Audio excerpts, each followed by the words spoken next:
श्री शिवाय नमस्तुभ्यम। भोलेनाथ की कृपा आप सभी भक्तों पर हमेशा बनी रहे। तो आइए आज सुनते हैं बुद्ध त्रयोदशी व्रत कथा। तो सबसे पहले एक गणेश जी की छोटी सी कहानी श्रवण करते हैं। तो प्रेम से बोलिए गणेश जी महाराज की जय हो, शंकर भगवान की जय हो। ओम नमः शिवाय। इसी समय की बात है, एक गांव में एक भाई बहन रहा करते थे। बहन का नियम था कि वह रोजाना अपने भाई के दर्शन करके उसी के बाद भोजन करती थी। तो इसी तरह दोनों भाई बहन बड़े हो गए और उनकी शादी कर दी गई। बहन अपनी ससुराल चली गई। अब वह वहाँ भी जल्दी जल्दी घर का काम करती और फिर अपना भाई का मुख देखने के लिए अपनी मायके आती। अपने भाई से मिलने के बाद ही घर जाकर भोजन करती। तो एक दिन रास्ते में एक पीपल के नीचे गणेश जी की मूर्ति रखी थी। उसने भगवान के सामने हाथ जोड़कर कहा कि हे गणेश जी भगवान, मेरे जैसा अमर सुहाग और मेरे जैसा अमर पीहर सबको दीजिए। यह कहकर वह अपने मायके चली गई। अब उसका रोजाना का नियम था, वह 2 मिनट गणेश जी भगवान की मूर्ति के आगे रुकती और वही बात कहती और फिर अपने भाई से मिलने के लिए चली जाती। एक दिन उसके पैरों में जंगल की झाड़ियों के कांटे चुभ गए। जैसे ही वह अपने भाई के घर पहुंची और भाई का मुख देखकर बैठी, तब भाभी ने पूछा कि ननद बाईसा, आपके पैरों में क्या हो गया? तो वह कहने लगी कि भाभी, रास्ते में जंगल की झाड़ियों के कांटे गिरे थे, वह मेरे पाँव में चुभ गए। तो उनकी भाभी कहने लगी कि आपके पैरों में कितना घाव हो गया है। उसकी भाभी ने गर्म पानी लाकर उसके पैर धुले और फिर पट्टी बांधी, चाय पानी पिलाया और कुछ देर बातचीत करके जब उसकी ननद अपने घर चली गई तो उसकी भाभी पीछे से कहने लगी कि आप किस तरह के भाई हैं? अपनी बहन के पैरों की तरफ देखा है कभी? वो तो आपका मुख देखे बिना भोजन ही नहीं करती और आप अपनी बहन की तरफ ध्यान नहीं देते। देखा नहीं उनके पैरों में किस तरह के कांटे चुभे हुए थे? जाओ अभी के अभी रास्ता साफ करवा दो। तो यह सुनकर उसे बड़ा ही दुख हुआ कि मेरी बहन मेरा मुख देखे बिना यहाँ तक आती है और मैंने कभी ध्यान नहीं दिया। वह किस तरह आती है, कितनी परेशानी होती होगी। तो अपनी पत्नी को कहने लगा कि मैं अभी जाता हूँ और सारा रास्ता साफ करके आता हूँ। तो वह कुल्हाड़ी लेकर गया और सारी झाड़ियाँ काट कर रास्ता साफ करवाकर रास्ते को चिकना कर दिया।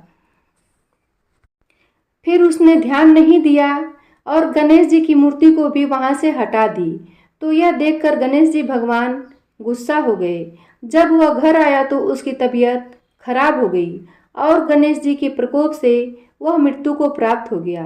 गांव के लोग इकट्ठा हो गए, अंतिम संस्कार की तैयारी करने लगे। तो उसकी पत्नी ने रोते हुए कहा कि भाई, आप लोग थोड़ी देर रुक जाइए, मेरी ननद आने वाली हैं, वह अपना भाई का चेहरा देखे बिना भोजन नहीं करती। तो गांव वाले कहने लगी कि आज तो अपने भाई का मुख देख लेगी, वह कल किसका मुख देखेगी। तो वह कहने लगी कि आज इनकी बहन को इनके दर्शन कर लेने दो, फिर आप ले जाना, यह उनका रोज का नियम है। तो गांव वाले उसकी बहन का इंतजार करने लगे। रोज की तरह बहन अपने भाई का मुख देखने के लिए जंगल के रास्ते से निकली। तो जंगल का रास्ता सारा साफ किया हुआ देखा। तो वह आगे बढ़ी तो उसने देखा कि सिद्धि विनायक भी वहाँ पर नहीं थे। तो वह सोचने लगी कि गणेश जी की मूर्ति कहाँ गई। तभी उसकी नज़र गणेश जी की मूर्ति पर पड़ी। तो उसने मूर्ति को उठाया और साफ करके वापस उसी जगह पर रख दिया और गणेश जी भगवान को प्रणाम करके कहने लगी कि हे गणेश जी भगवान, मेरे जैसा अमर सुहाग और मेरे जैसा अमर पीहर सबको देना। यह कहकर वह गई तो भगवान सोचने लगे कि अगर आज मैंने इसकी नहीं सुनी तो मेरी कौन मानेगा, कौन मुझे पूजने आएगा। मैंने तो इसके भाई के प्राण हर लिए हैं।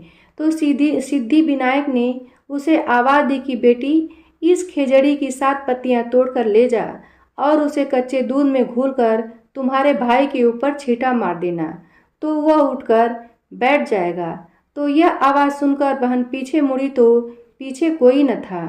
तो वह सोचने लगी कि कौन था, कौन मुझे आवाज़ दे रहा था। कोई बात नहीं, जैसा सुना है वैसा कर लेती हूँ। तो उसने रास्ते में खेजड़ी की 7 पत्तियां तोड़ी और अपनी चुनरी के पल्ले में बांध ली और अपने भाई के घर पहुंच गई। वहां जाकर देखा तो खूब सारे लोग इकट्ठा होकर बैठे थे। भाभी रो रही थी और भाई की लाश रखी हुई थी। तो यह देखकर उसे बहुत दुख हुआ।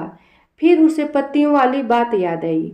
तो जैसे उसने सुना था उसी तरह उसने दूध में उन पत्तियों को घोलकर अपने भाई के ऊपर छींटा दिया।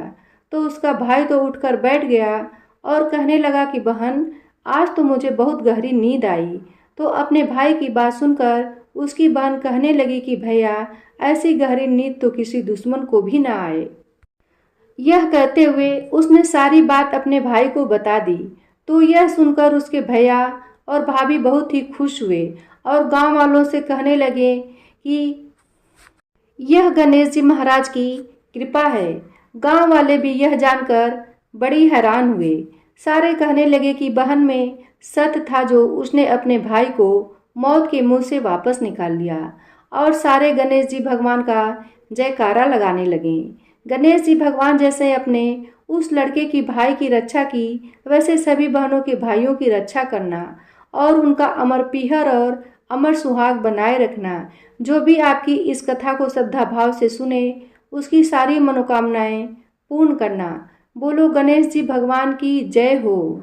सूत जी बोले, ऋषियों, अब मैं आपको बुद्ध त्रयोदशी प्रदोष की कथा सुनाता हूँ, ध्यान पूर्वक सुनिए।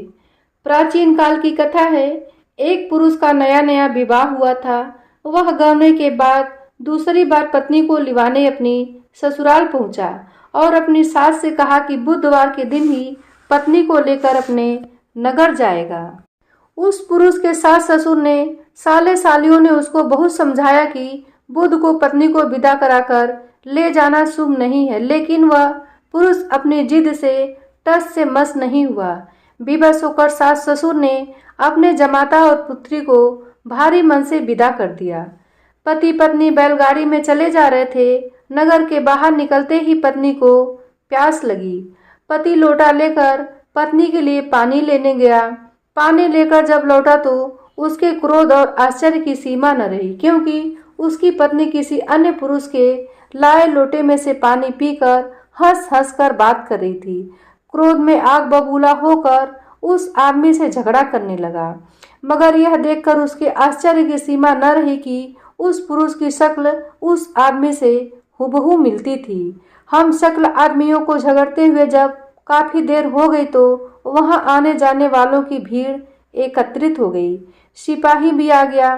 सिपाही ने स्त्री से पूछा कि इन दोनों में से कौन सा आदमी तेरा पति है। तो वह बेचारी असमंजस में पड़ गई, क्योंकि दोनों की शक्ल एक दूसरे से बिल्कुल मिलती थी।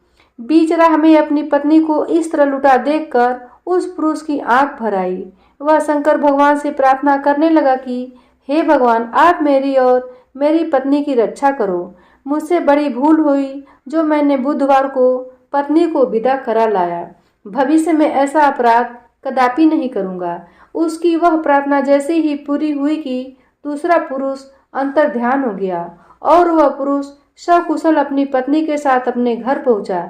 उस दिन के बाद पति पत्नी नियम पूर्वक बुधवार का प्रदोष व्रत करने लगे। प्रेम से बोलिए शंकर जी की जय हो। जय शिव ओंकारा, ओम जय शिव ओंकारा। ब्रह्मा विष्णु सदा शिव अर्धांगी धारा। ओम जय शिव ओंकारा। एकानन चतुरानन पंचानन राजे। हंसासन गरुड़ासन वृषवाहन साजे। ओम जय शिव ओंकारा। दो भुज चार चतुर्भुज 10 भुज अति सोहे। तीनों रूप निरखते त्रिभुवन जन मोहे। ओम जय शिव ओंकारा। अंशमाला बनमाला मुंडमाला धारी। त्रिपुरारी कंसारी करमाला धारी। ओम जय शिव ओंकारा। श्वेतांबर पीतांबर बाघंबर अंगे।